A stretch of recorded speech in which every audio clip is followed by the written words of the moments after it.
Hi friends, welcome to my channel. ಇವತ್ತಿನ ವಿಡಿಯೋದಲ್ಲಿ ನಾನು ಎಗ್ ರೈಸ್ ಮಾಡೋದು ತೋರಿಸ್ತಾ ಇದ್ದೀನಿ. ರೋಡ್ ಸೈಡಲ್ಲಿ ಕೊಡ್ತಾರಲ್ವ, ಅದೇ ರೀತಿ ಎಗ್ ರೈಸು ಮನೆಯಲ್ಲೇ ಸುಲಭವಾಗಿ ಮಾಡ್ಕೋಬೋದು. ಬನ್ನಿ ಹೇಗೆ ಮಾಡೋದು ಅಂತ ನೋಡೋಣ.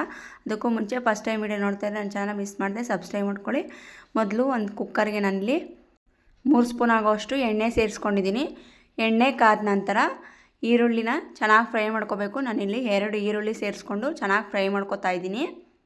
ಉದ್ದುದ ಕಟ್ ಮಾಡಿಕೊಂಡು ಗೋಲ್ಡನ್ ಕಲರ್ ಬರೋವರೆಗೂ ಚೆನ್ನಾಗಿ ಫ್ರೈ ಮಾಡ್ಕೋಬೇಕು. ನಂತರ ಇದಕ್ಕೆ ಶುಂಠಿ ಬೆಳ್ಳುಳ್ಳಿ ಪೇಸ್ಟ್ ಸೇರಿಸ್ತಾ ಇದ್ದೀನಿ, 1 ಸ್ಪೂನ್ ಆಗುವಷ್ಟು. ಇದು ಸಹ ಚೆನ್ನಾಗಿ ಫ್ರೈ ಮಾಡ್ಕೋಬೇಕು. ಖಾರಕ್ಕೆ 2 ಹಸಿಮೆಣಸಿನ್ಕಾಯಿ ಸೇರಿಸ್ತಾ ಇದ್ದೀನಿ. ಚೆನ್ನಾಗಿ ಫ್ರೈ ಆದ ನಂತರ ನಾನಿಲ್ಲಿ 1 ಕ್ಯಾಪ್ಸಿಕಮ್ನ ಸಣ್ಣದಾಗಿ ಕಟ್ ಮಾಡಿ ಸೇರಿಸ್ಕೊತಾ ಇದ್ದೀನಿ. ಇದು ಸಹ ಚೆನ್ನಾಗಿ ಫ್ರೈ ಮಾಡ್ಕೋಬೇಕು. ನಿಮಗೆ ಜಾಸ್ತಿ ಬೇಕು ಅಂದರೆ ಜಾಸ್ತಿ ಕ್ವಾಂಟಿಟಿ ಸೇರಿಸ್ಕೋಬೇಕು. ಗೋಲ್ಡನ್ ಕಲರ್ ಬರೋವರು ಚೆನ್ನಾಗಿ ಫ್ರೈ ಮಾಡಬೇಕು. ನಂತರ ಇದಕ್ಕೆ ಸ್ವಲ್ಪ ತರಕಾರಿ ಸೇರಿಸ್ತಾ ಇದ್ದೀನಿ. ನಾನಿಲ್ಲಿ ತರಕಾರಿಯಲ್ಲಿ ಕ್ಯಾರೆಟು ಮತ್ತು ಬೀನ್ಸ್ 2 ಸಹ ಸಣ್ಣದಾಗಿ ಕಟ್ ಮಾಡಿ ಸೇರಿಸ್ಕೊಂಡಿದ್ದೀನಿ.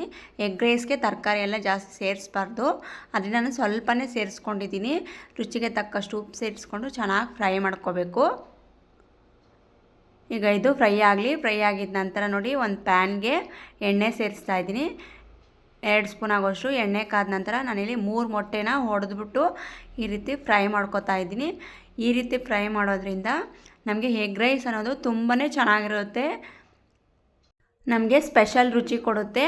ಈ ರೀತಿ ಮಾಡೋದ್ರಿಂದ ನಾವು ಒಟ್ಟಿಗೆ ಮಿಕ್ಸ್ ಮಾಡಿದ್ರೆ ಅಷ್ಟು ಚೆನ್ನಾಗಿರಲ್ಲ. ಈ ರೀತಿ ಮಾಡಿದ್ರೆ ಎಗ್ ರೈಸು ತುಂಬ ಚೆನ್ನಾಗಿರುತ್ತೆ. ಇದಕ್ಕೆ ಸ್ವಲ್ಪ ಉಪ್ಪು ಸೇರಿಸ್ಕೊಂಡು ಚೆನ್ನಾಗಿ ಮಿಕ್ಸ್ ಮಾಡ್ಕೋಬೇಕು. ನೋಡಿ, ಈ ರೀತಿ ಫ್ರೈ ಮಾಡ್ಕೋಬೇಕು. ಈ ಫ್ರೈ ಆಗಿದ ನಂತರ ನಾನಿಲ್ಲಿ ತರಕಾರಿ ಬೆಂದಿದೆ ಅಲ್ವಾ, ಬೆಂದಿದ್ದಾದ ನಂತರ ಸ್ಪೈಸಸ್ ಆ್ಯಡ್ ಮಾಡ್ತಾಯಿದ್ದೀನಿ. ನಾನಿಲ್ಲಿ ಎಗ್ ಮಸಾಲ ಸೇರಿಸ್ತಾ ಇದ್ದೀನಿ, 1 ಸ್ಪೂನ್ ಆಗೋಷ್ಟು. ಬಿರಿಯಾನಿ ಮಸಾಲ ಒಂದು ಅರ್ಧ ಸ್ಪೂನ್ ಆಗೋಷ್ಟು. ನಂತರ ಗರಂ ಮಸಾಲ ಒಂದು ಅರ್ಧ ಸ್ಪೂನ್ ಆಗೋಷ್ಟು. ಚಿಕನ್ ಮಸಾಲ ಒಂದು ಅರ್ಧ ಸ್ಪೂನ್ ಆಗೋಷ್ಟು.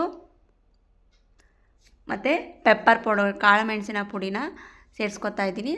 ಧನಿಯಾ ಪುಡಿ ಎಲ್ಲನೂ ಅರ್ಧ ಸ್ಪೂನು ಮತ್ತು ಅಚ್ಚಕಾರದ ಪುಡಿ ಸೇರಿಸ್ತಾ ಇದ್ದೀನಿ.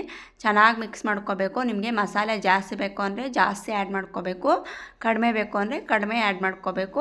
ಚೆನ್ನಾಗಿ ಹಸಿ ವಾಸನೆವರೆಗೂ ಚೆನ್ನಾಗಿ ಫ್ರೈ ಆದ ನಂತರ ಮೊಟ್ಟೆ ಸೇರಿಸ್ತಾ ಇದ್ದೀನಿ, ಫ್ರೈ ಮಾಡಿರೋಂಥ ಮೊಟ್ಟೆನ. ಈ ರೀತಿ ನೋಡಿ ಎಷ್ಟು ಸ್ಪೈಸಿಯಾಗಿ ಚೆನ್ನಾಗಿರುತ್ತೆ ಅಂತ. ಈ ರೀತಿ ಮಾಡೋದ್ರಿಂದ ಮೊಟ್ಟೆನ ಚೆನ್ನಾಗಿ ಮಿಕ್ಸ್ ಮಾಡ್ಕೋಬೇಕು. ಸ್ವಲ್ಪ ಕಲರ್ಗೆ ಅಂತ ಅರಿಶಿನ ಪುಡಿ ಸೇರಿಸ್ತಾ ಇದ್ದೀನಿ. ಚೆನ್ನಾಗಿ ಮಿಕ್ಸ್ ಮಾಡಿಕೊಂಡು ಇದಕ್ಕೆ ರೈಸ್ ಮಿಕ್ಸ್ ಮಾಡ್ತಾಯಿದ್ದೀನಿ. ನಾನಿಲ್ಲಿ ಸೋನಾ ಮಸೂರಿ ಅಕ್ಕಿನ ಬಳಸ್ಕೊಂಡು ಚೆನ್ನಾಗಿ ಮಿಕ್ಸ್ ಮಾಡ್ಕೊತಾ ಇದ್ದೀನಿ. ನಮಗೆ ಹೊರಗಡೆ ತಿನ್ನಬೇಕು ಅನ್ನೋದಕ್ಕಿಂತ ಮನೆಯಲ್ಲೇ ರುಚಿಯಾಗಿ, ಹೊರಗಡೆ ತಿಂದರೆ ಕೆಮಿಕಲ್ ಎಲ್ಲ ಹಾಕಿರ್ತಾರೆ ಅಂತ ಭಯ ಇರುತ್ತೆ ಅಲ್ವಾ, ಅದರಿಂದ ಮನೆಯಲ್ಲೇ ರುಚಿಯಾಗಿ ಮಾಡ್ಕೋಬೋದು.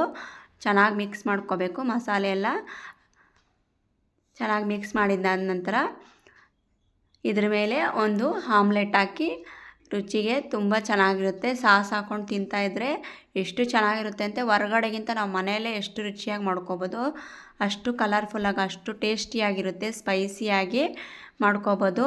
ನೋಡಿದ್ರಲ್ಲ, ಇದು ರೆಡಿಯಾಗಿದೆ. ನಾನು ಪ್ಲೇಟ್ಗೆ ಸರ್ವ್ ಮಾಡ್ತಾಯಿದ್ದೀನಿ. ಈ ರೀತಿ ಎಗ್ ರೈಸ್ನ ಮನೆಯಲ್ಲೇ ಸುಲಭವಾಗಿ ಮಾಡ್ಕೋಬೋದು. ನೀವು ಸಹ ಟ್ರೈ ಮಾಡಿ. ಹಾಗೆ ನೀವು ಹೇಗೆ ಮಾಡಿದ್ದೀರಾ ಅಂತ ಕಾಮೆಂಟ್ ಮಾಡಿ.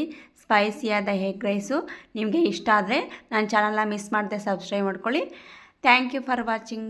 ಬಾಯ್.